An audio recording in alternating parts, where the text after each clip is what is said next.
Joseph, it's great to have you here on the Pineapple Academy. Thanks for joining us today. I'm thrilled to be here. So tell us, what is it that you do now? By training, I'm a physical therapist. I work in the hospital industry.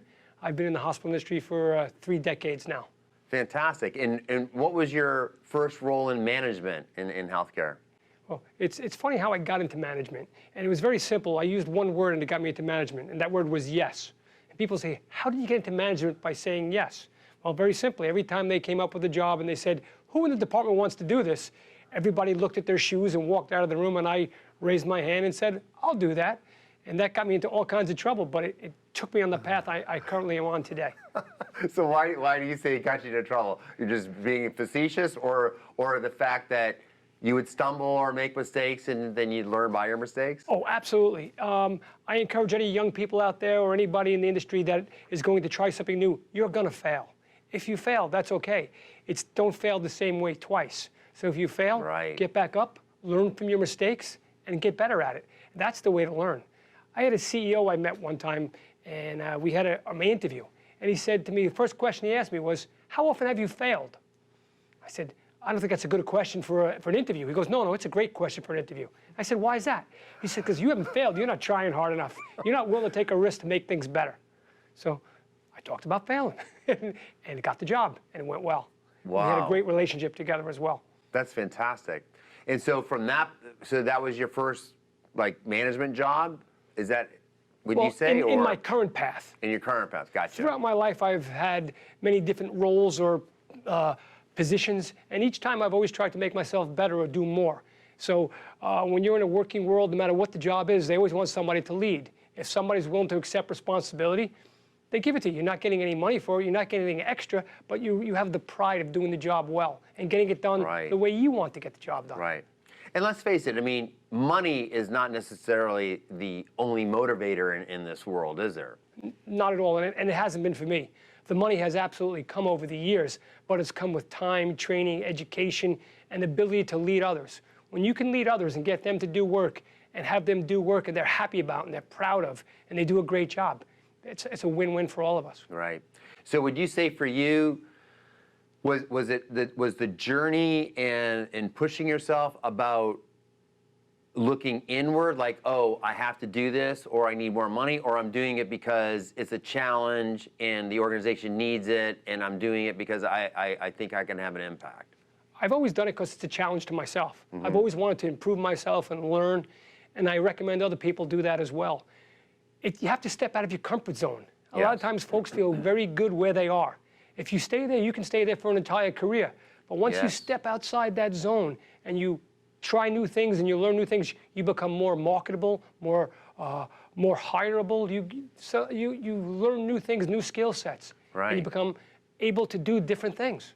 You know, and I never really looked at it that way, and you're absolutely right. I mean, I've worked with just some incredible teams in my career, and there's many people they were in their positions 10, 20, 30 years, and they didn't necessarily move up.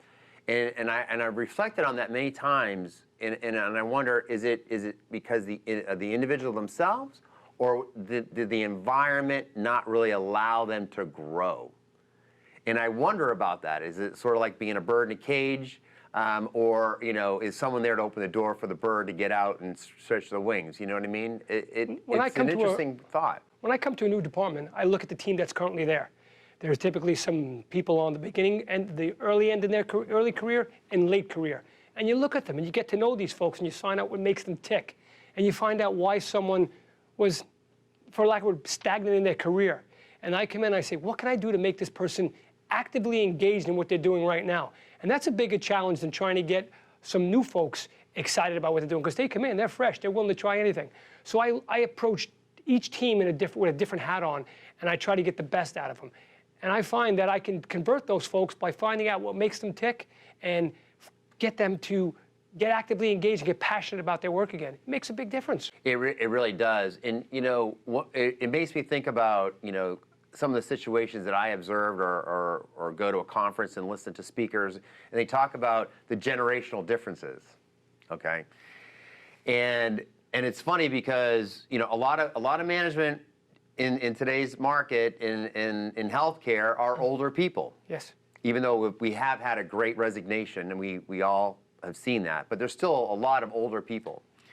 And there's a little bit of a criticism about young people coming into the workplace, and some of the little digs I hear from older people about them, and it stops me, and I think about that a little bit, and it kind of cracks me up a little bit. It's like, is that because you're intimidated by them, or is this because you just don't understand what the needs are of younger people, or are you just so stuck in what you think the way it was, or this is the way it's been, and we're never going to change? It's an interesting balance in management today, particularly in healthcare, to see the generations playing off each other and what the interaction is.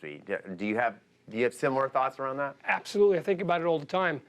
We take classes, we talk to young people, we find out what makes them tick. But the bottom line is we have a job that has to be done, right. Whether it's by someone who's young, old, or in between, right. Mid-career, end of career. So we've got to get on the same page. We have to find a commonality between our young folks, old folks, and all of us, and say, why are we here? What are we here for? What's our right. mission? What are we here to accomplish? What is our job? And then we have to lay out the ground rules. The most important thing you could do is hire the right folks. I say protect your front door. Yeah. When you go to bring people in, you have to find people that are like-minded. Now, someone who is late in their career and someone's early in their career, they're going to have a different thought process. But do you have any common area where you can work together? And the common area in healthcare is patience. So when I ask you, or ask anybody on my team, what's the most important thing we do? What is it? Even in EVS, in security, in healthcare, we take care of patients. The building, the hospital does not exist without a patient.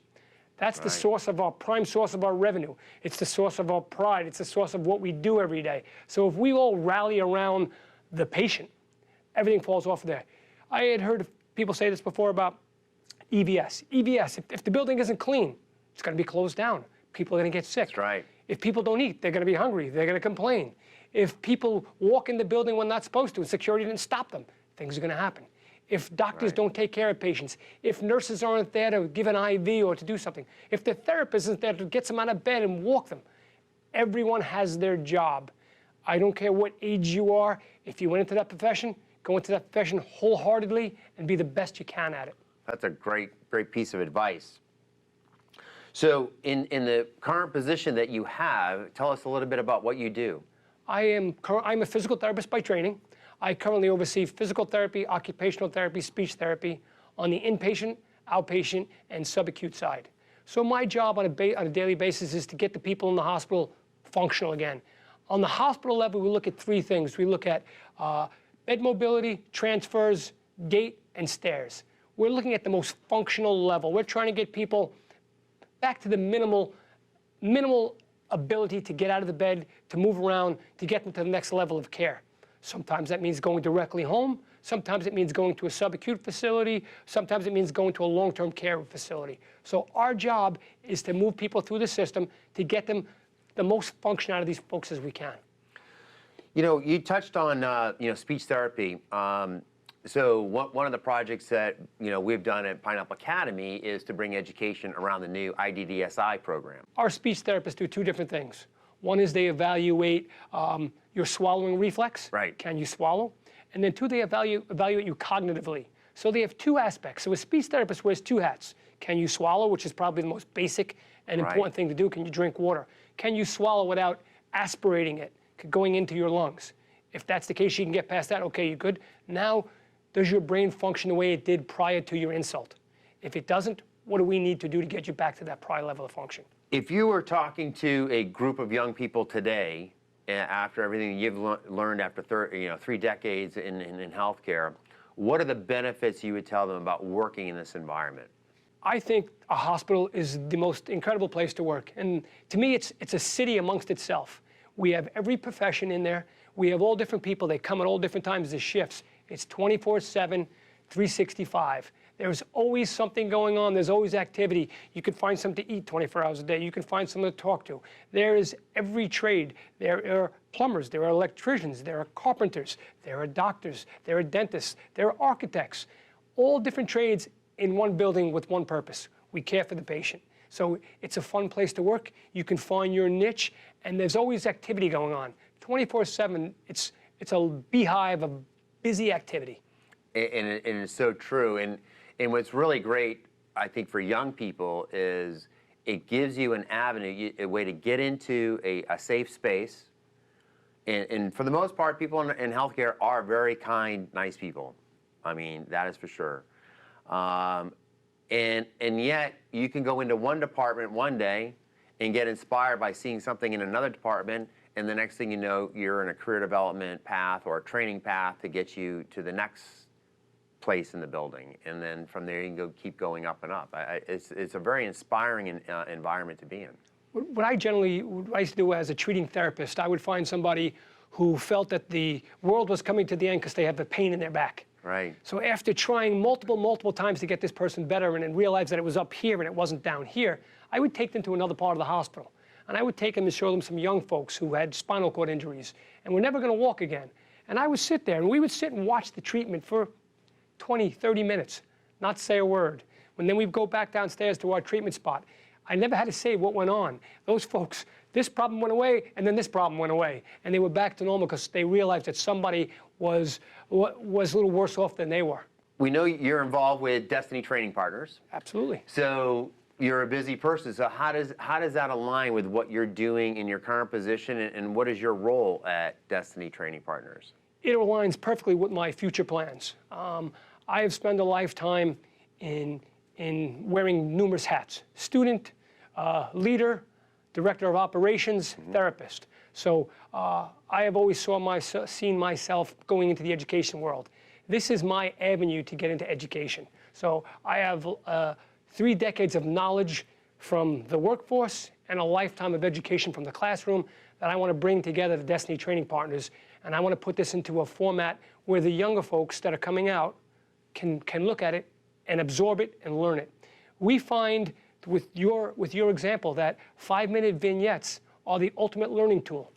Our goal is to make hundreds of these 5-minute learning tools where people can come on at their leisure, watch it, learn from it, ask themselves some questions if they understood it. If not, play it back again. Keep playing until they understand it. Answer the questions, learn from it. Take these vignettes and then tell their friends about them, tell their colleagues. It's an easy way to teach folks different leadership tools. And if you take 1 or 2 at a time, 1 or 2 a week, and work on it, go out and try it out for yourself, see if it works. Right. We're here to tell you, it works. We know it works. My partners and I have done this for 3 decades. It does work, but you've got to apply it, you've got to use it, and you've got to go out there and fail. Like I said before, fail at it, try it. It does work. No, it's a really good point. So we're talking about Pineapple Academy, and we're really talking about, you know, the use of a digital media now and what it can do. And we were talking earlier about, you know, the engagement with young people.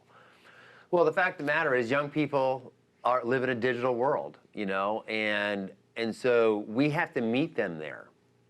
And so that's really our philosophy. It's like, I'm not going to sit here at my age and judge how a young person needs to learn or how they use technology or anything like that. My viewpoint is, well, if that's where they are, then we need to go there. You know, they're not going to come to us. We need to go to them. And so, to me, this whole digital world, you know, we all know YouTube, we all know Facebook, we all know, you know, what's going on there. And so now we have this thing called learning management systems, and it's very easy now to get this information to the frontline staff and show them, you know, give them information that they can use for life. You make an excellent point there. When we talked about all the different jobs in a hospital, the one job I didn't say is IT. There's more IT people in a hospital than in IBM, I think. And we need to go, and myself included, is learn how to use these mediums. Yes. So we have all these assets at our fingertips. I never hesitate to pick up the phone or the computer, call somebody in, I need you to teach me how to use this product. I need to know how to use this software. That's right. And until I feel comfortable with it, I'm going to keep asking questions. Right. My learning style is one, if I don't understand something, I'm going to get help. I'm going to ask questions, and I'm going to keep playing with it until I know how to use it. And the young people know that. I pick their brain. So we're going to teach them with their own media, with their own tools. This is what they like to learn with. Frank, myself, and Jim, we have to learn how to use these tools to teach them. We have the knowledge, and we'll use their medium to teach them.